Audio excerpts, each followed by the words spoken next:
यह बात उस समय की है जब मैं अपने गांव जा रहा था। मेरे गांव पहाड़ों के बीच में बसा है, घनी आबादी से अलग-थलग। मेरे गांव में एक कच्ची सड़क है जिस पर केवल एक बस चलती है जो गांव से बाहर तक ले जाती है और लाती है। मैं अपनी नानी के घर गया हुआ था और वहीं से ही लौटकर आ रहा था। रात का समय था। बस ने मुझे गांव के बाहर उतारा था क्योंकि सड़क गांव से बाहर की ओर थी और मेरा घर गांव के काफी अंदर था। पर इससे मुझे कोई फर्क नहीं पड़ता क्योंकि पहले भी मैं बहुत सी बार सफर कर चुका हूं। पर इस बार मैं काफी देर रात गांव में पहुंचा था। मैंने अपना सामान उतारा और उसे उठाकर अपने घर की तरफ बढ़ा। उस समय रात के लगभग 12:30 बजे थे और जैसा कि आप जानते हो गांव में लोग जल्दी ही सो जाया करते हैं, तो वैसा ही था। पूरा गांव सुनसान पड़ा था। ऐसा लग रहा था मानो जैसे गांव नहीं कोई जंगल में आ गया हूं। मुझे अब थोड़ा डर लगने लगा। मैं बस भगवान से प्रार्थना कर रहा था कि जल्दी से घर पहुंच जाऊं। पर मेरा घर थोड़ा दूर था। लेकिन थोड़ी देर बाद मुझे मेरा दोस्त सोमधर मिला।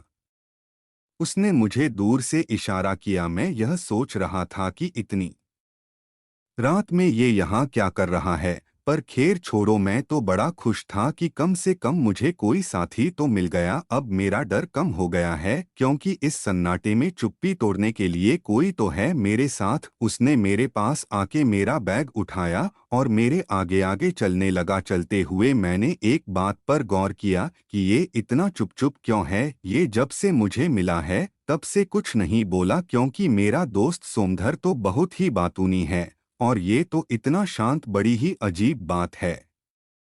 मेरा घर बस थोड़ी ही दूरी पर था पर अब वो एक दूसरा रास्ता लेके खेतों की तरफ बढ़ने लगा। मैंने उसको कहा, अरे भाई कहाँ जा रहे हैं? वो कब से देख रहा हूँ बड़े ही चुप हो और ये खेतों की तरफ कहाँ जा रहे हो?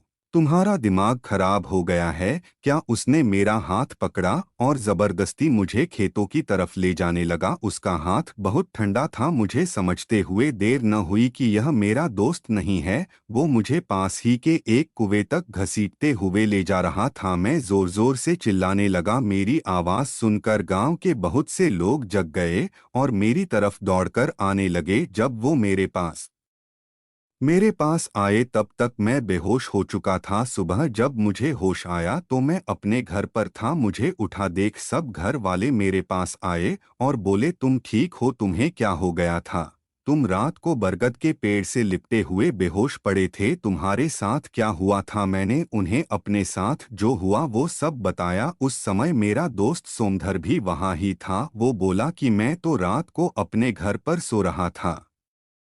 तो वो कौन था जो मेरा साथ कल रात को था?